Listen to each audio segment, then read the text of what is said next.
對於我嚟講，追夢就係好似那一天我們會飛咁講啦。當我就算就嚟停止呼吸嘅時候，都仍然想做到嘅一啲事情。咁現階段對於我嚟講，追夢就係去將陀螺呢一個興趣去推廣出去。我係 Philo， 我係一個小學老師，係一個陀螺手，同埋係香港爆旋陀螺協會嘅副會長。我相信買過嘅陀螺數應該3000零4000咯。我覺得我 collection 入面最稀有應該係呢一隻綠色嘅電光蒼鷹。香港就淨係出咗嗰次個活動嗰5隻，以我所知世界都淨係得呢5隻陀螺。咁佢係喺鋼鐵戰魂時代一次嘅樂富 event 入面推出嘅一隻陀螺。佢會有個拍賣活動啦，咁你就好似拍賣投標咁樣，但係你就唔係用錢，你就用陀螺盒去拍賣咯。我嗰陣時用咗 around 85個陀螺盒去 bid 到呢隻嘢翻嚟啦。佢啲件係好普通，但係就係因為佢好稀有，所以都算幾特別嘅。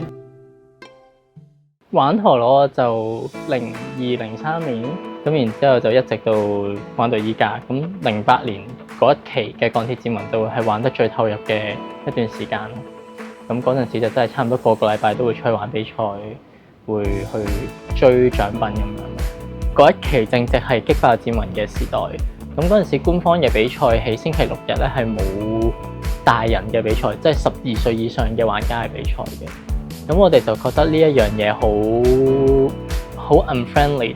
咁所以我哋2017年嘅時候就成立咗香港爆旋陀螺協會，去嘗試搞翻多少少嘅比賽俾一啲大個啲嘅玩家，同埋都可以俾啲機會啲細個嘅玩家同大個嘅玩家有多啲交流嘅機會。我哋協會依家一共舉辦過20場至30場左右嘅比賽。其實我而家個身份係一個小學嘅教師啦，咁我都會透過爆旋陀螺去教授一啲 STEM 嘅一啲知識嘅。咁例如簡單機械，你拆開個發射器，見到入面有齒輪喎，但我哋明明拉個方向係打橫拉，點解齒輪會幫我哋將隻陀螺係咁樣回轉嘅咧？咁可以喺入面學到啲滑輪嘅原理啦。佢哋更加容易去將一啲好科學嘅一啲概念去具體化咁見到出嚟。咁佢哋喺個分工入面，或者喺個課堂嘅氣氛入面都會熱烈啲嘅。我喺玩陀螺、收藏同埋去搞比賽等等各方面入面，滿足感最大應該就係最單純地同一班朋友一齊玩陀螺嘅。其實知道 AI 一定會係取代到好多嘢嘅，但係 AI 取代唔到嘅嘢就係人同人之間嘅關係連結。即係我同你握手，你會感受到我手心嘅溫度；我同你一齊玩，我哋會共同分享喺嗰個空間入面嘅熱度。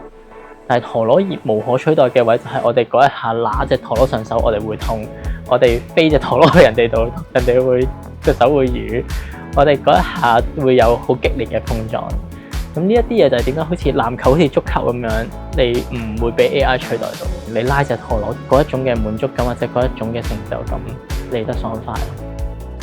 或者我老婆唔介意我結咗婚之後仲繼續玩陀螺，冇嫌我毒啦。咁然之後，我覺得都要多謝屋企人嘅。屋企人雖然係未必好支持，但係其實佢哋冇反對，我就知道佢哋係默默地支持我去發展自己嘅興趣嘅。咁另外都好多謝好多唔同嘅玩家啦，我哋係一齊行咗好多嘅路，做咗好多嘅嘢，先至可以係到突然之間陀螺爆紅。短期內我嘅目標就係可以即係同官方一齊去做到一個裁判嘅 online course。咁至於陀螺，我對佢嘅願景係希望更加多人可以玩啦，希望佢可以繼續帶到啲好有趣嘅遊戲體驗俾我哋呢班玩家。